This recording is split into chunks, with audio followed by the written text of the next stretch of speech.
If you believe the stories, mankind's pride gave rise to the Darkspawn. Countless in number and toxic to all life, Darkspawn search endlessly for an archdemon. When they find one, Darkspawn armies surge up from their corrupt barrows beneath the ground, and a blight begins. Grey Wardens are the only warriors capable of destroying an archdemon, and history always honors the one who sacrifices all to kill the beast. In the fifth blight, the Warden was the hero of Ferelden, youngest child of Ferelden's powerful Terran Cousland.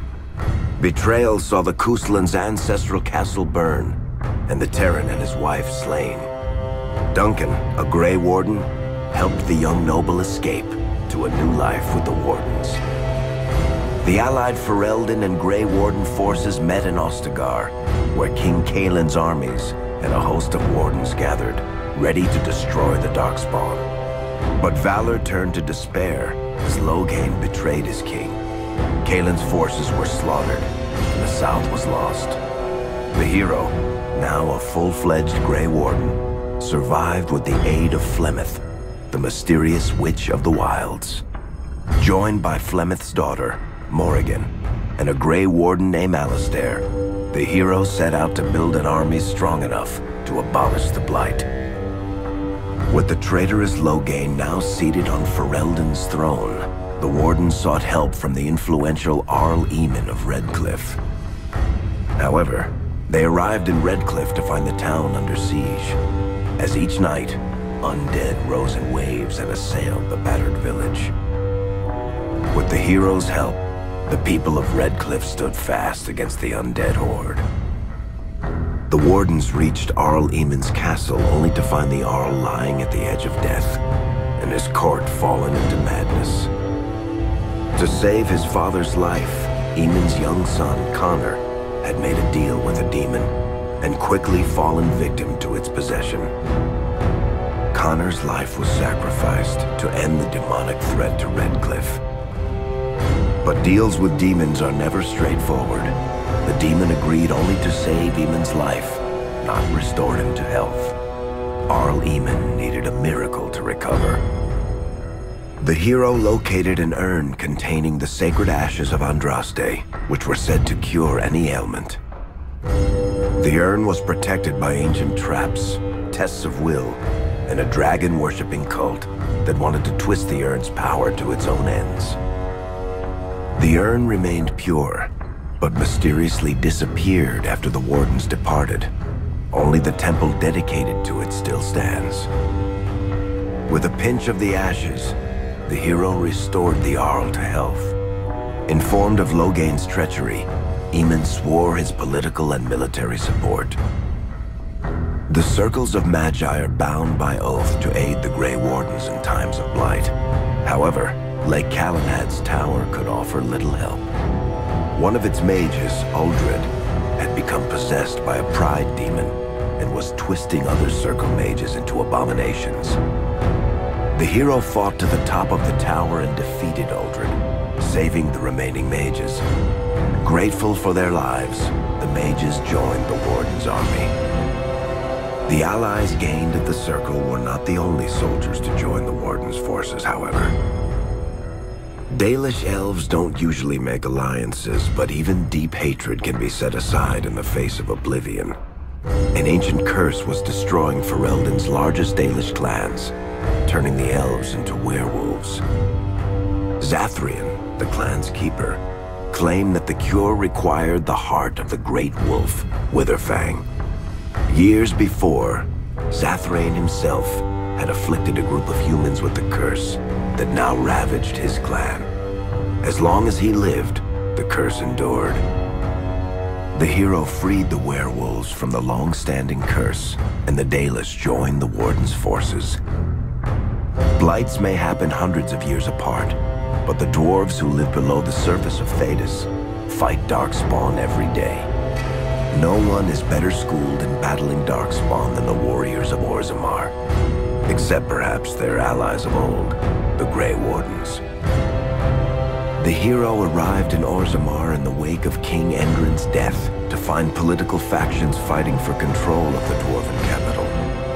Only the vote of a venerated paragon could break the deadlock to elect a ruler, and order the dwarves to honor their Grey Warden treaty and join the battle against the new blight. The hero set off to find a paragon named Branka, who had disappeared into the deep roads in search of a legendary artifact, the Anvil of the Void, created by the renowned smith Caridin to forge mighty war golems. The hero helped Caridin destroy the Anvil of the Void, along with the dark secrets that could trap a living soul inside a mechanical construct. The hero emerged from the deep roads with a master-forged crown to bestow the Paragon's favor upon whichever rival candidate would be crowned king. Balin, the youngest son of King Endrin, who was suspected of foul play, or Haramont, the aging traditionalist backed by the Dwarven Assembly. Balin followed his father to the throne. He leads with a ruthless but progressive hand, seeking to re-establish ties to the surface kingdoms.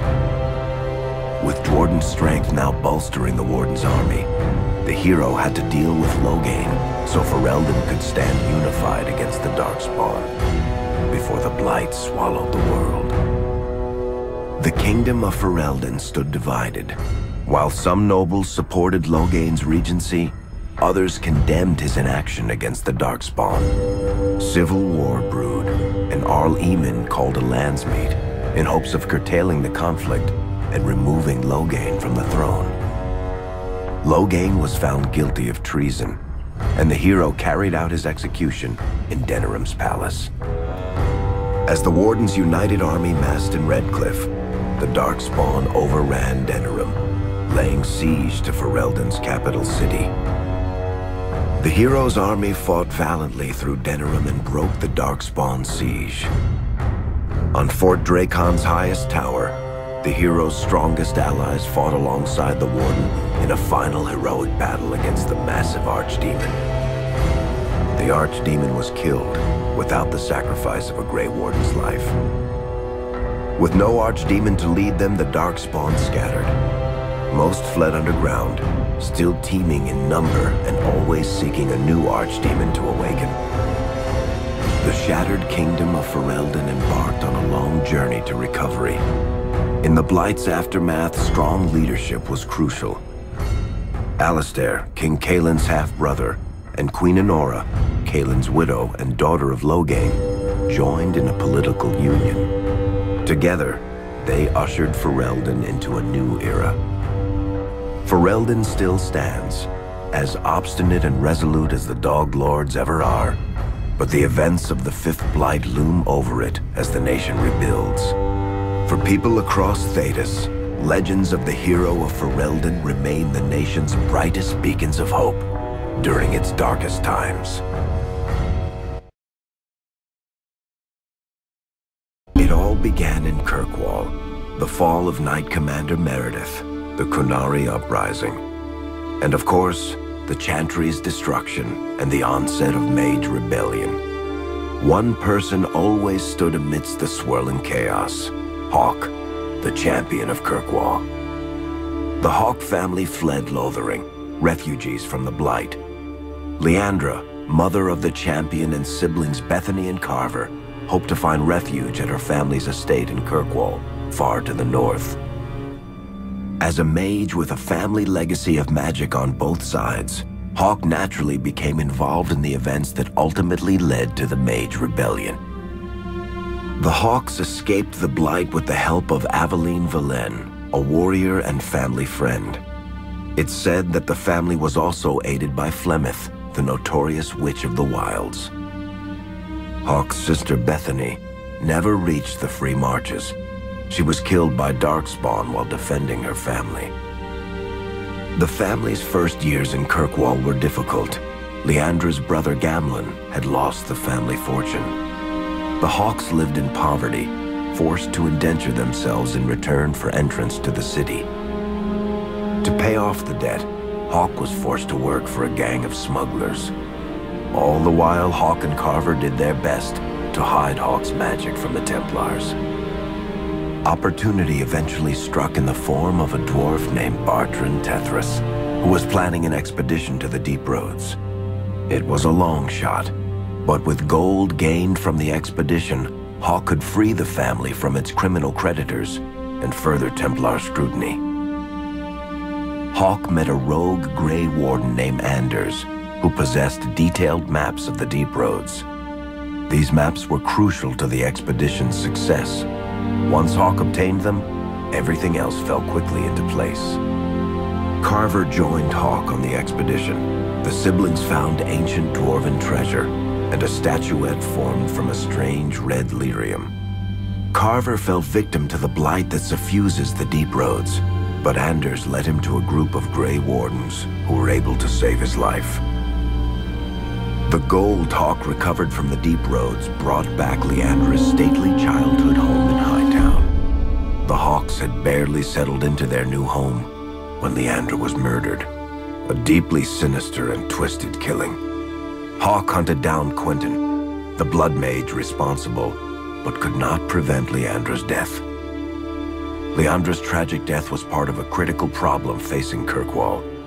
Rising tension between the city's mages, who felt increasingly oppressed, and Templars, who grew increasingly suspicious of their activities. Adding to the strain, a large contingent of Qunari had also established themselves in Kirkwall, much to the growing discomfort of the city's rulers. After their dreadnought was shipwrecked many years before, a group of stranded Qunari were allowed to remain in a cordoned-off area in Lowtown. As time passed, the Qunari made no effort to return home, and offered no explanation about why they remained. Tensions rose to a breaking point. Revered Mother Patrice, convinced the Qunari were a threat to the Chantry's faith, incited violence between the Qunari and the Kirkwall populace. Hawke knew that Patrice would bring about unnecessary conflict. Though the champion tried to stop her, Patrice orchestrated the murder of Seamus Dumar, a Viscount's son and a recent convert to the Qun. When her crime was discovered, a Qunari assassin killed her. After Seamus was murdered, the Arishok of the Qunari group lost patience with the humans of Kirkwall. They would now submit to the Qun or die. The Qunari struck hard and fast. They took the palace in Hightown and beheaded the Viscount to immediately quash any resistance. Aided by Knight Commander Meredith and First Enchanter Orsino, Hawke reached the palace and stood toe-to-toe with the fearsome Qunari leader. Hawke fought the Qunari leader. The fierce battle resulted in the Arishok's death and the liberation of Kirkwall from its brief occupation. The Qunari quickly withdrew from the city entirely. Hawke saved Kirkwall and earned the grudging respect of the city's Templars, mages, and nobility, along with the title that history remembers, the Champion of Kirkwall. Kirkwall's problems were still not over, however. After Viscount Dumar's death, Knight Commander Meredith took power and blocked all attempts to appoint a new Viscount. Under Meredith's command, the Templars tightened their grip on the mages, planning to suppress what Meredith saw as a growing rebellion. Anders, who spent years fighting for justice and freedom for his fellow mages, saw that the time for negotiation was past. He destroyed Kirkwall's chantry, killing hundreds, including Grand Cleric Elthina. This single act began a rebellion that spread from circle to circle, until all circles of Magi had risen up in defiance against chantry rule. There was no forgiveness for what Anders had done, and he asked for death at Hawke's hands. Hawke fulfilled the troubled mage's final request, and many others died along with Anders that day. Fighting spread swiftly through the city. Some mages rebelled openly, many of them succumbing to possession. Templars turned their swords on mages who rebelled and on those who did not. As First Enchanter Orsino refused to bend to the Templars, Knight Commander Meredith demanded that every mage in Kirkwall be put to the sword.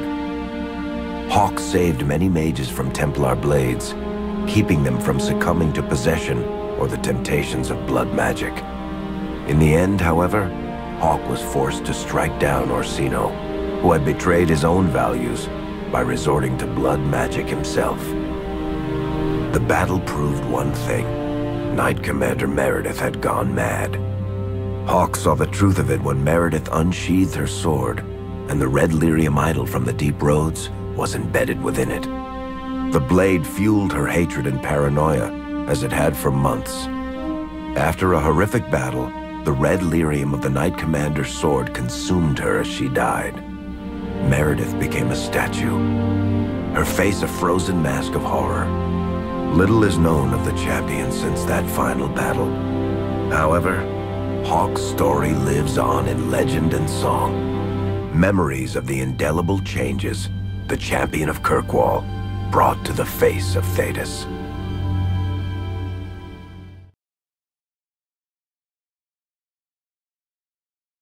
The Mage Rebellion in Kirkwall was felt throughout Thedas, the news spreading like wildfire.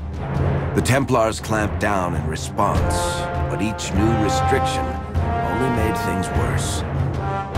Led by Grand Enchanter Fiona, the mages voted for independence. The Circle of Magi would govern itself, without the Chantry and especially without the Templars. The result was cataclysmic. 2 circles were destroyed.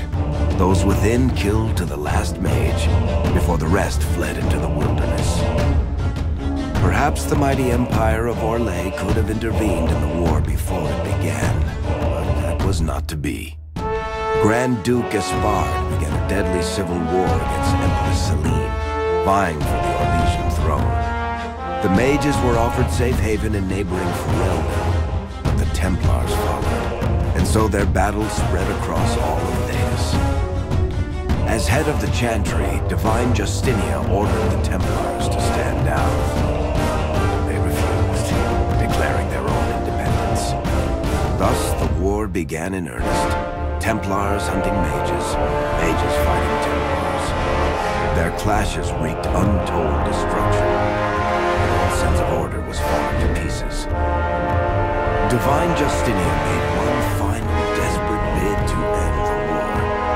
She approached the leaders of both sides and convinced them to come to a conclave held on neutral ground. With the Chantry to mediate, mages and Templars will talk for the first time since this all began.